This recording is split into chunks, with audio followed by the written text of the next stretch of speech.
नमस्कार। Stock market course for beginners के 6वें lecture में आपका स्वागत है।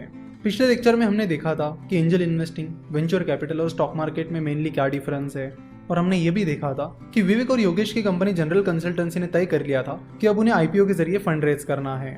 चलो तो देखते हैं कि आईपीओ की क्या प्रोसीजर होती है। आईपीओ की इस पूरी प्रोसेस को SEBI, that is securities and exchange board of India, control करता है। सेबी कैपिटल मार्केट रेगुलेटर है। जैसे reserve bank of India, that is RBI, banks को रेगुलेट करता है, उसी तरह सेबी कैपिटल मार्केट को रेगुलेट करता है। तो आईपीओ के लिए फाइल करने के लिए सबसे पहले जनरल कंसल्टेंसी को कुछ इन्वेस्टमेंट बैंक्स हायर करनी होगी। फिर ये इन्वेस्टमेंट बैंक्स जनरल कंसल्टेंसी को आईपीओ से रिलेटेड चीजों के बारे में गाइड करेंगे और साथ ही उनका डीआरएचपी भी बनाएंगे। डीआरएचपी का लॉन्ग फॉर्म होता है draft red herring prospectus. Draft red herring prospectus में कंपनी की बिजनेस हिस्ट्री होती है, फाइनेंशियल स्टेटमेंट की हिस्ट्री होती है, कंपनी के प्रोमोटर्स और मैनेजमेंट की इंफॉर्मेशन होती है, कंपनी के फ्यूचर प्लान्स के बारे में बताया जाता है और कंपनी से जुड़ी लगभग सारी चीजें ड्राफ्ट रेड हेरिंग प्रोस्पेक्टस में होती है।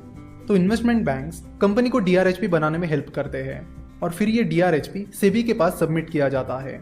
फिर सेबी डीआरएचपी में दी गई सारी इन्फॉर्मेशन को चेक करते हैं। अगर सेबी को लगता है कि उन्हें और कुछ इन्फॉर्मेशन चाहिए तो वो वैसे कंपनी को इन्फॉर्म करते हैं। फिर कंपनी को इस इन्फॉर्मेशन को सेबी को बताना होता है। तो अगर सेबी कंपनी की डीआरएचपी और डॉक्यूमेंटेशन से सेटिस्फाई हो जाती है तो सेबी उस कंपनी को आईपीओ का अप्रूवल दे देती है। तो जनरल कंसल्टेंसी ने भी अपने आईपीओ के लिए 2-3 इन्वेस्टमेंट बैंक्स को हायर किया और अपना डीआरएचपी सेबी के पास सबमिट किया। जनरल कंसल्टेंसी का डीआरएचपी और सारी इन्फॉर्मेशन चेक करने के बाद सेबी ने जनरल कंसल्टेंसी को आईपीओ का अप्रूवल भी दे दिया, जिसके बाद जनरल कंसल्टेंसी का आईपीओ लाने का रास्ता खुला हो गया। नाउ 2 तरह के आईपीओ होते हैं, फिक्स्ड प्राइस आईपीओ और book building IPO. Fix price IPO में कंपनी शेयर के एक फिक्स प्राइस डिसाइड करती है और फिर उसी प्राइस पर लोगों को उस कंपनी के शेयर खरीदने होते हैं।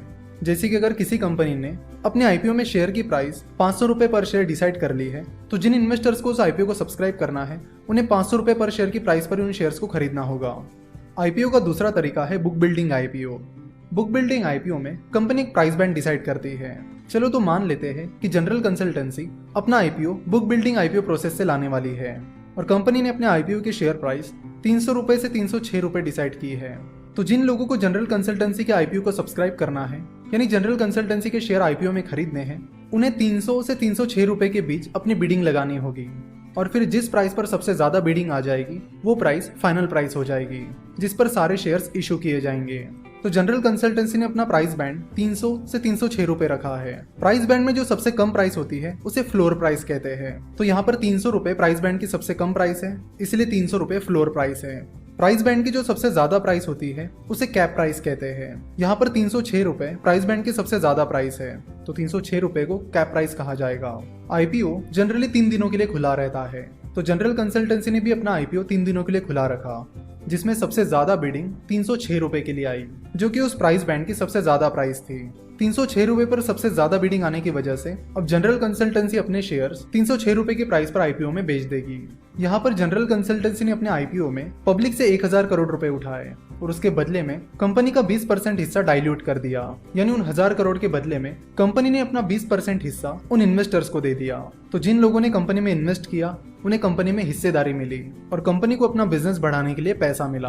तो इस आईपीओ प्रोसेस के बाद जनरल कंसल्टेंसी के शेयर्स उन इन्वेस्टर्स को इशू किए गए और बाद में कंपनी नेशनल स्टॉक एक्सचेंज और बॉम्बे स्टॉक एक्सचेंज, जो कि इंडिया के 2 मेन स्टॉक एक्सचेंजेस हैं, उन पर लिस्ट हो गई और कंपनी के शेयर स्टॉक एक्सचेंज पर लिस्टेड होने के बाद कोई भी बड़े आसानी से जनरल कंसल्टेंसी के शेयर खरीद सकते हैं और बेच भी सकते हैं। कंपनी स्टॉक एक्सचेंज पर लिस्टेड होने के बाद एक पब्लिक लिस्टेड कंपनी बन जाती है। तो जनरल कंसल्टेंसी ने स्टॉक मार्केट के जरिए पैसा तो उठा लिया। अब देखते हैं कि जनरल कंसल्टेंसी की आगे की स्ट्रेटेजी क्या होती है। अगर आप जनरल कंसल्टेंसी के बिजनेस में इंटरेस्टेड हो और आप जनरल कंसल्टेंसी में इन्वेस्ट करना चाहते हो तो उसकी प्रोसीजर क्या रहेगी, इसे हम नेक्स्ट लेक्चर में विस्तार में समझेंगे। आशा करता हूँ कि आपको ये लेक्चर पसंद आया।